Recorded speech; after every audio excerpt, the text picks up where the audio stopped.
Dangerous not in the way of harmful to others, but being the type of person that can't be harmed, person that can't be messed with.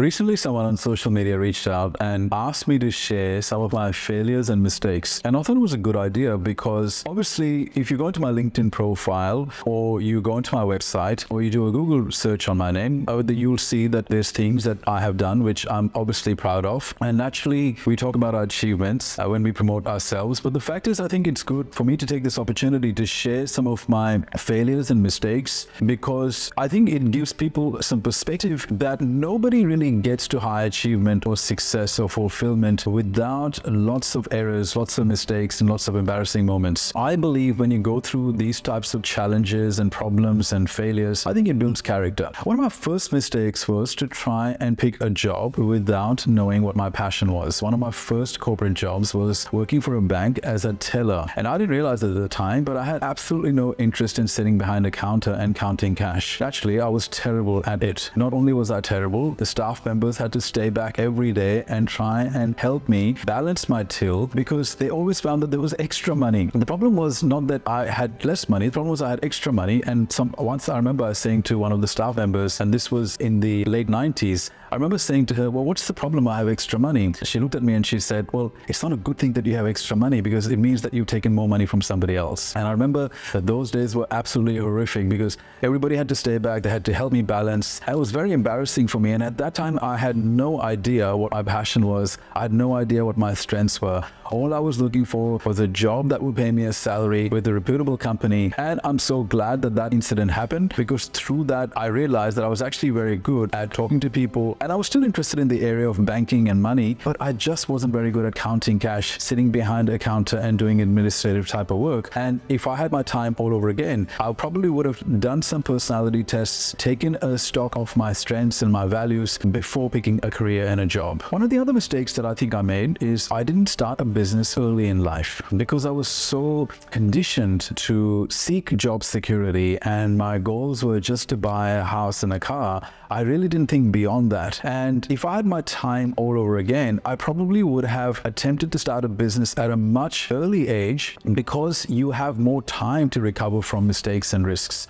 And even though now I have good solid business experience and I tried to accelerate my learning in a very short space of time, and I do have to say that the corporate experience was quite handy. I think if I had started business earlier, because there is so much to learn in business. You see, business is not just a single skill set. There are so many things from marketing to sales to product development to leadership to operational issues, finance, and that takes a lot of time. So I do wish that I had started business a little earlier than I did. Another mistake that I made was I partied a lot in my 20s, and I think I spent too much time going out with my friends and drinking. And, some people might say it's good to have that good time, but I wonder how much time I could have spent on developing an exceptional mindset and a skill set, which I'm glad I did eventually. And I did make up for that time, I believe. But I think I may have, even in some cases, damaged my health by drinking excessively, by not taking care of my peace of mind. And I do sometimes think if I had my time all over again, I probably would have been a little bit more balanced with my partying attitude. And I do think that part of the reason I partied so much was because I just did not have any meaning and inspiration in the work that I was doing.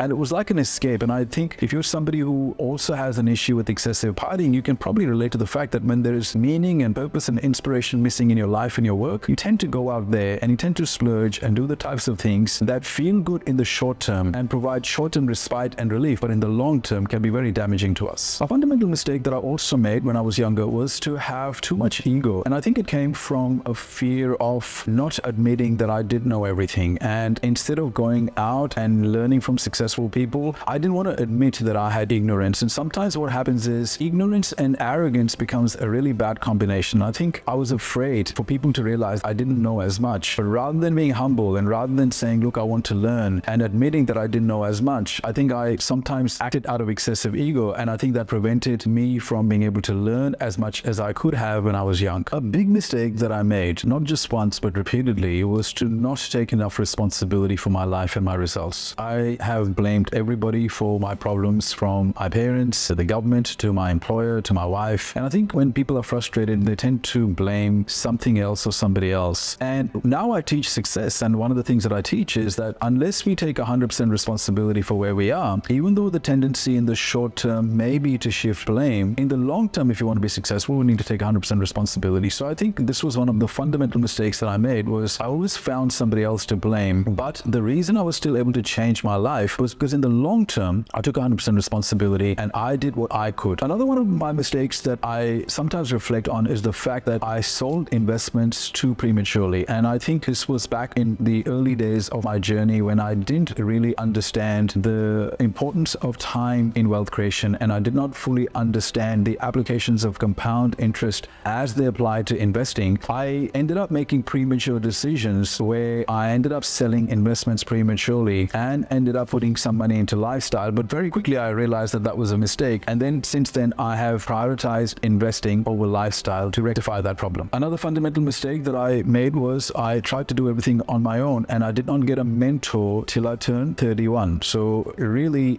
I think it put me behind a lot, because once I identified good mentors and I leveraged off their learning and experience, I found that I accelerated my success very quickly. And I wonder what would have happened if I had got a mentor in my 20s instead of my 30s. Certainly, better late than never. But I do sometimes think that if I had had the right type of guidance from the right type of people early on in my life, I probably could have been further ahead compared to where I am today. One thing that I recently recognized is that by not learning how things are built, I find that I have some deficiencies in my ability to work with tradespeople. I think as a man, it's important to sometimes know how things are built. So I realized when I was, if I'm building a house or if I'm doing gardening, and there's a lot of things that I just did not know, because, once I determined that I was not going to be in the blue collar space, I took no time to understand some of the physical work that one has to do at some point in their life, whether it's changing things in the house or fixing things in the house. I think it pays to have some basic level of understanding and expertise, because if you continue to delegate and outsource that work, and not only do you never understand how things work and how things are made, but I think a lot of the times you end up spending and wasting a lot more money than you need to, because you're not having an understanding of how things are built. A fundamental mistake that I also made was I waited too long to build visibility around my own personal brand. So whilst I was working in corporate, I attached myself to a corporate brand and their products and services, and I never really thought about putting myself out there and becoming a thought leader in my own right. I doubted my capabilities, and I frankly was afraid of standing out. And I think a lot of people can probably relate to this one, but this is a regret, because from the time that I decided that I was going to become visible and I was going to start to share my experiences, my perspectives, my thoughts, my ideas, and my insights, what has happened to my career is just absolutely incredible. And I wish that somebody had told me how important visibility is to your career, and that if you just have expertise, you end up working way too hard for too little. But if you combine expertise with visibility, I think it can really propel your career fast.